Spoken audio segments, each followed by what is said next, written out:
Hi guys, welcome to Fishing Tackle channel. Let me get straight into the difference between casting reel and spinning reel.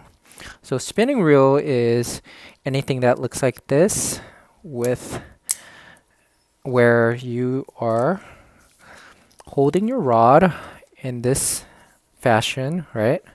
And your reel is on the bottom, and this is more considered a perfect reel for beginners, or you could be an expert fisherman and still use this as a preference. The other kind would be casting. This one is specifically is a bait cast. So it's been widely used for freshwater, but in recent years, with new technology, the companies are coming up with bait casts that could be used for saltwater. Only difference I would think is that it's the drag, and drag is higher poundage wise, instead of a couple pound, maybe like 5 to 7 pounds of fish that you would normally catch. This could go all the way up to about like 20 to 25 pounds of drag. That doesn't mean that's sort of a max. That doesn't mean that that's what you should be fishing for. So these bait casts are not recommended for like big tuna fishing. But if you're fishing for like barracuda, mackerel, anything below 50, like 40 pounds and below, even yellowtail, you could easily catch it with the combination of a good rod. So unlike the one for spinning rod, bait cast goes on the top. So you could think of it as if in an automobile, right? If you're thinking of automatic shift, which is much easier to handle and perfect for beginner, this is more of a manual shift. What that means is you get a little bit more control over it on how this is used. As in, for example, you could set the drags as well as magnetic, right?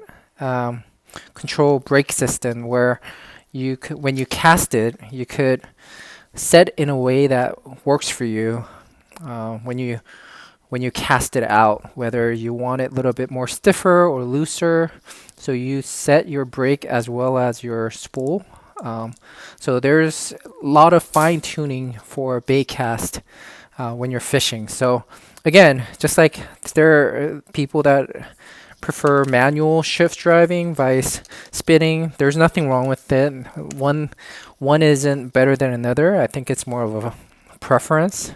So I enjoy fishing with this, but at certain point, fishing with the bait cast became a lot lighter and much easier for saltwater fishing, as well as somewhat of a casting. So if I'm surf fishing where I have to cast really far, it doesn't matter precision wise, just want to cast it really far out, I'll probably use this because it's much easier for the spools to come out.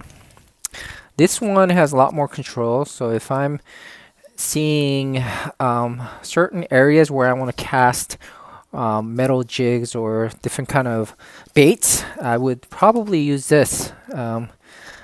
As well as when I'm fishing for bottom fishing, this one, believe it or not, the spool will, your sinker will go down faster. But then the problem with this is because it's going down so fast, your line's going to be on the top and it could get tangled a lot. As for this, you have a lot of control. You put your thumb on it and this will go down. And when it hits the ground, most likely this one, unless you have a heavy sinker or a jig, it's a lot harder to feel. You could still feel it with your index finger. This one, you could feel it a lot better. So it's all preference. So those are the difference. So when you buy it, figure out whether you want to hold it like this or you want to hold it like this. So this one, you're palm gripping. So as this one, you're kind of holding it like a grocery shopping bag. So whichever works for you, you could get it. And then pole wise, this one is a jigging rod. So that's a whole different video, but I like the jigging rod because jigging rod usually comes with this longer extension of your rod pole. So you could tuck it into under your shoulder and you could palm it, and it's much less pressure on fishing for longer days. Vice, if you're holding on to this, you're putting a lot of weight on your wrists. So unless you're fishing for only just a couple hours, at a certain point, if you're fishing for 8-hour trips like me, your arms are gonna get tired. And then it's not gonna hold as much line, I believe, as this. So you would have to get a bigger size spinning reel for deep sea fishing. You'll be surprised how much one of these hold vice this one.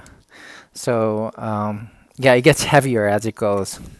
But either way, it's a preference. If you want a lot more control on your fishing, this is the way to go. If you like something simple, or if you're a beginner, this is the way to go.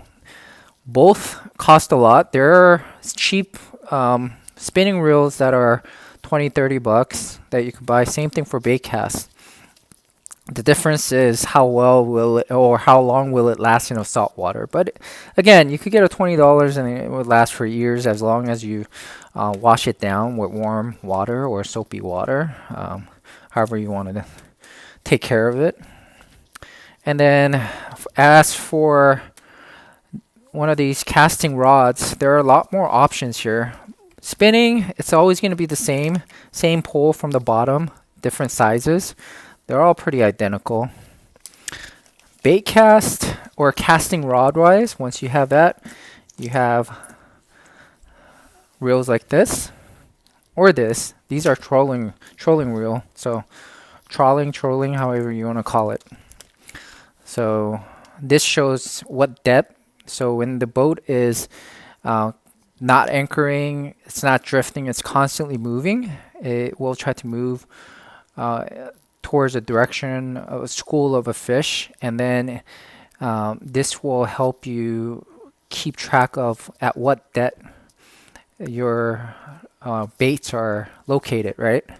So that you could probably catch the fish that you're looking for while the boat is moving. So that's definitely what you could use for. You could definitely use for regular fishing as well. This will easily fit, and it has much bigger lines. So I sometimes like using this just to get a sense of how deep the water is. And sometimes captain will say, oh,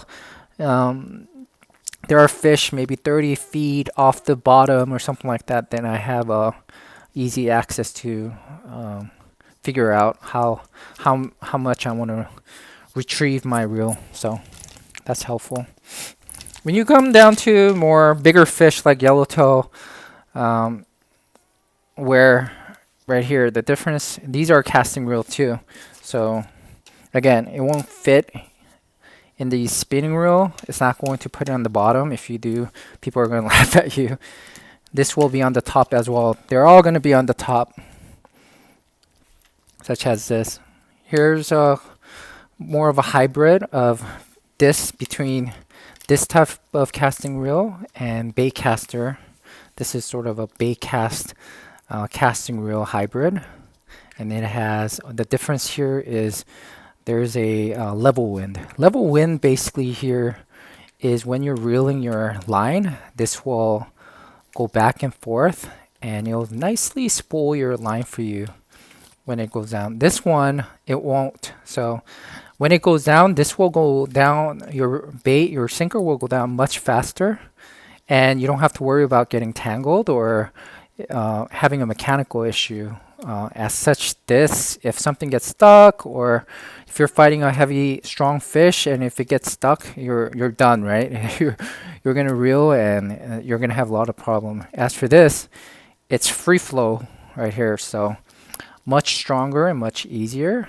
But then when you're reeling it in, like in the traditional way, you're gonna have to use your finger. So what's the difference between these two? It's a different size. Actually, I don't have a bigger one. There are bigger ones without the level wind, like this one. just like this one. This one is a cheaper version that I got to let my friends borrow or um, as a spare that I keep when I went fishing and when I started fishing. It lasted forever. I fished a lot of saltwater fishing. So this one was like $39. This one about $70. Lasted me. I've had this for over 5 years, 6 years, no problem at all. But again, like I said, I like to go lighter. Plenty of spool to hold up to most of the bottom fishing, rock fishing, whether it's West Coast fishing in California as well as East Coast fishing. For bait casting, this is my primary reel just because this is the lightest one. It's very smooth, and again, the technology, people may disagree. They swear on a casting reel like this. It's so much heavier. So unless you need a lot of line, and if you're gonna put heavier line, I would not suggest going with this. I do occasionally use it for, again, if I compare it to driving a car, some people like to drive a pickup truck, right? Or cars with V8 horsepower, big engines, vice car people that likes to drive fast car but very light engine and it's much easier to drive.